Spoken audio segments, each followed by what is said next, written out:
Moi, je me considère pas collectionneuse. Moi, j'aurais jamais fait une collection si j'avais pas été avec Christophe.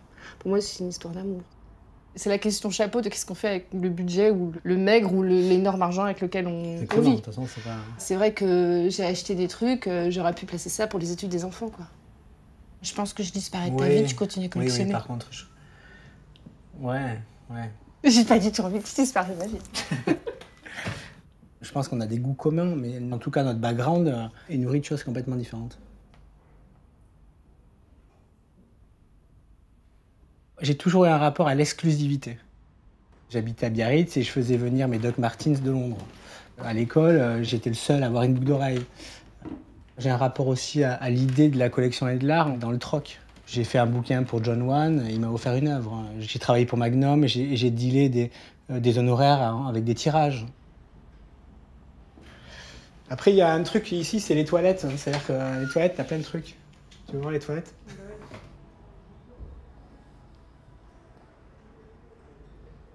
J'aime assez l'idée, ou alors qu'on se raconte l'histoire, ou alors qu'il y ait une vraie histoire derrière une image. C'est pour ça qu'on a plutôt Rich and Poor de Jim Goldberg que des choses qui racontent pas grand-chose, en fait.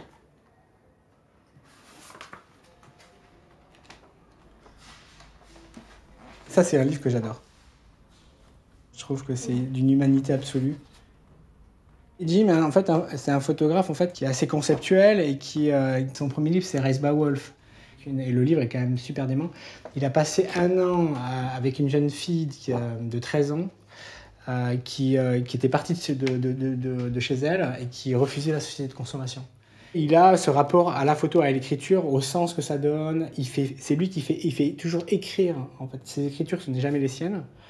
Il a un travail participatif. Et donc, il fait écrire. Là, par exemple, il est allé chez les gens, des riches et des pauvres, et il leur a demandé, en fait, qu'est-ce que leur inspirait l'image qu'ils venaient de prendre. Et quand même, cette image, ce que ça dit sur eux, en fait. Et ça, c'est quand même... This picture says that we are a very emotional and tight family, like the Three Musketeers. Poverty sucks, but it brings us closer together. L'humanité de cette photo est quand même assez forte.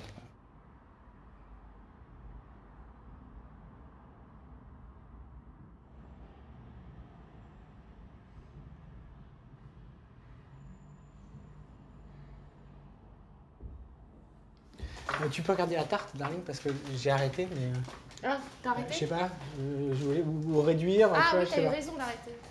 C'est Raphaël, dans la porta. C'est ça, là. C'était quelqu'un qui, au départ, fait de la nature morte et qui a fait un recensement, en fait, des mines antipersonnelles dans le monde, de tous les pays, et qui les a photographiées, en fait, comme des œuvres d'art, comme des bijoux.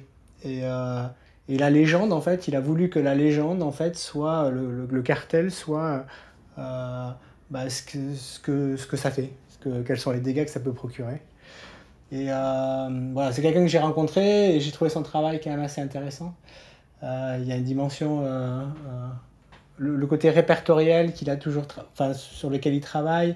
Il y a une dimension sociale puisque le deuxième travail qui va suivre ça, en fait, il est allé photographier par exemple toutes les maisons en fait où il y a eu de l'esclavage domestique. Donc il a fait la photo de façon très factuelle de ces maisons, mais alors avec à la chambre et je trouvais ça assez intéressant. Il a fait un troisième travail sur l'autopsie, sur le Fragile, qui s'appelle Fragile, où il est allé vivre il a travaillé pendant, je crois, 2 ans dans une morgue. Et il a installé un studio à l'intérieur de la morgue et il photographiait l'organe qui avait provoqué la mort. C'est quelqu'un qui a un travail qui est documentaire et que j'aime beaucoup. Voilà.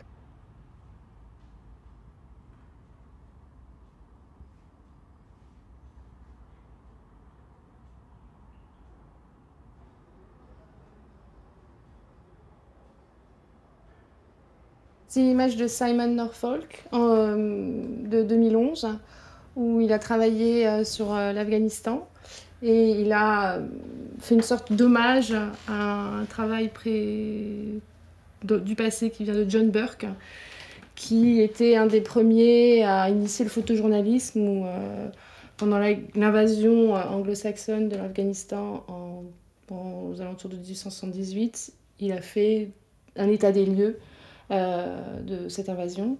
Et Simon Norfolk, aujourd'hui, donc enfin en 2011, va sur le même territoire et reproduit un peu le même exercice. Et donc ici, c'est des jeunes filles à Kaboul dans un skatepark. Notre collection, c'est notre histoire. C'est nos amis, c'est les choses qui nous touchent, c'est les choses avec lesquelles on vit. Et c'est pas un musée, quoi. Je pense que, enfin, nous, elle est pas du tout muséale, en tout cas. Elle est gourmande. Enfin, on vit, on l'a pris, on vit avec, en fait. On n'a pas une pièce dans laquelle on a mis toutes nos œuvres. On est vraiment, elles sont parmi nous. Enfin, même s'il y a des gens qui le comprennent pas.